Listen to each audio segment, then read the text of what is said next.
So in this segment, we're going to be talking about EU flexibility on the Northern Ireland Protocol not returned, says the Taoiseach. So this is Micheál Martin. His words were echoed by Simon Coveney as well. So I'm not going to go through both articles, but I'll link them both in the description below. But I think it's not a point going both of them because they're both going to say similar things.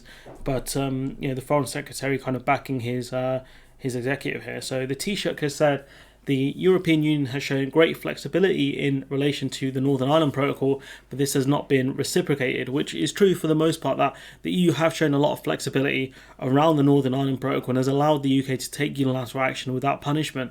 So the EU have obviously shown flexibility. Micheál Martin has said this has made the EU more cautious in relations to its negotiations with the British government. We spoke recently about how the government could have had a trusted trader scheme in place but kind of botched it in the end through their own stupidity. Speaking on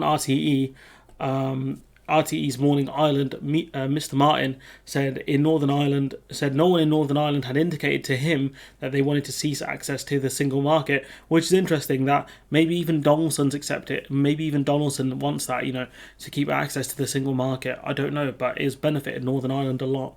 It was widely accepted that this access is of benefit to agriculture and to the economy in Northern Ireland, that they can get access to the EU single market without any problems compared to Great Britain, which has many problems accessing the single market via imports or exports, for example.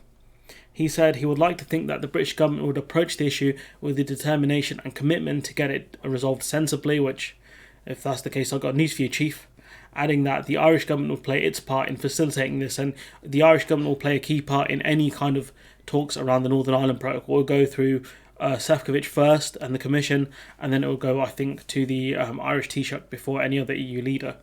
A lot of progress has already been made in relation to a number of issues, he said, including the issue around medicines, which I think Boris Johnson keeps talking about, even though I think it's mostly been resolved. Mr. Martin said he believed it will be possible to reach a compromise that will be acceptable to the DUP. I don't think so, given the DUP have said that they want the protocol to be scrapped, and I think they've said they won't return to Stormont unless that happens. So good luck with that one, because unless they cave, you're going to struggle. But it remains to be seen if the DUP would be politically ready to accept this. I don't think they will. The politics of this is more problematic than resolving the actual trading issues around the protocol, which is true. It's the politics that's the issue. The unionist, the identity, that's the problem. The Taoiseach also said the DUP was wrong to place conditions on power sharing, and he believes all parties will lose out if they do not react to bread and butter issues raised by people on the doorstep. That's the reason why the DUP, I think, lost in the end, because they kept moaning about the protocol instead of focusing on day-to-day issues such as the NHS or the cost of living crisis, for example, which is something Sinn Féin talked about a lot, which was the cost of living crisis. So I think the DUP will struggle, but the question is, will they lose more votes over it? I don't know. Micheál Martin says, my view is that the party should meet and form an executive, he said, and that discussions between the UK and EU should take up a greater intensity. The problem is the DUP know that they don't really have a massive advantage over the UK right now, because I don't think the government care that much if Stormont remains closed, considering it's been closed since February anyways, and it's been closed for long periods of time. Mr. Martin said it looks highly unlikely that the DUP will nominate a Deputy First Minister. They haven't. They also haven't nominated a Speaker either, which keeps Stormont closed. He said the centre ground emerging in Northern Ireland shows less tolerance for a withdrawal approach to politics, and parties must weigh up this factor, essentially saying like the idea that withdrawing from politics is going to help the parties in Northern Ireland is simply not going to help. Essentially, the real reasons for this elections.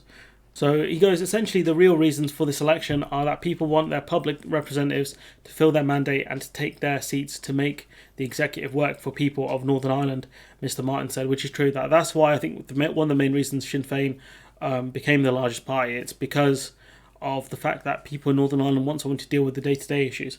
Mr. Martin said he's amused at the speculation that Sinn Féin's victory will prompt further debate about a border poll and a united Ireland. He said it was not the dominant issue of the campaign. Yeah, obviously they hid it. Well, not hid it, but it wasn't the main issue, because I don't think people wanted to hear about united Ireland right now. If they wanted to hear about someone dealing with a cost of living crisis, it was obviously deeper in the manifesto. So I don't blame them for doing that. It makes sense for them to have done it. He goes, while not stressing his own support for Irish unity, He said, whilst not stressing his own support for Irish unity, he said there was not the mandate sought by Sinn Féin in the last 3 weeks. It doesn't matter though. If it's part of their manifesto, it is a part of it. That's all that matters. The whole campaign was on the cost of living, on health, and on housing. But he's being very tricky here because I don't know what his genuine beliefs are around a united Ireland. The border poll was nearly buried from its documentation and its manifesto. As soon as the votes are counted, it's brought back into centre stage, which obviously makes sense. I don't think people would have been super comfortable voting for Sinn Féin if they constantly banged on about a united Ireland. They were obviously smart in the way they did it, but I think they are focused on day-to-day issues, which seems to be the case. She said, because at the end of the day, if Stormont does or does not open, it's not going to impact them too much for fighting for a united Ireland. She said, what is threatening the Good Friday Agreement? So this would be Michelle O'Neill. No, this is Naomi Long saying this.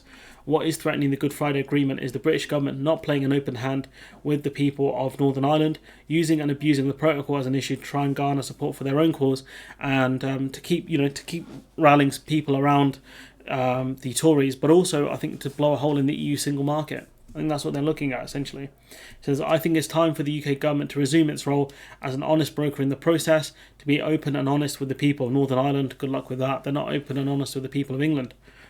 Ultimately, this is Boris Johnson's baby. The protocol was birthed on his watch. Weird language, but okay. There's no point telling us now it's a disaster. It's up to him to provide solutions, and those solutions have to be agreed with the EU, because that's the only way that will bring clarity that businesses need, which is true. I've been talking to businesses throughout this campaign and before. They are very clear. The biggest threat to business and prosperity is political stability, not the protocol. Political instability, not the protocol. It's the talk around the protocol. That's the problem. She says we've got to get this sorted once and for all with the EU, mutually agreed, and let's get the government going. So essentially it's very clear what Micheál Martin is saying, that it doesn't look like he wants a united Ireland, but he wants Stormont to be reopened, and he wants the British government to show flexibility around it, and his kind of comments were echoed around by Simon Coveney. So I'll link this one below if you want to read this one, but I'm going to wrap this one up here. Let me know what you think in the comments below. Like, comment, share, subscribe. I thought that was a giant CE mark for a second there. Support the channel on Patreon if you can, and hopefully I'll see you in the next one.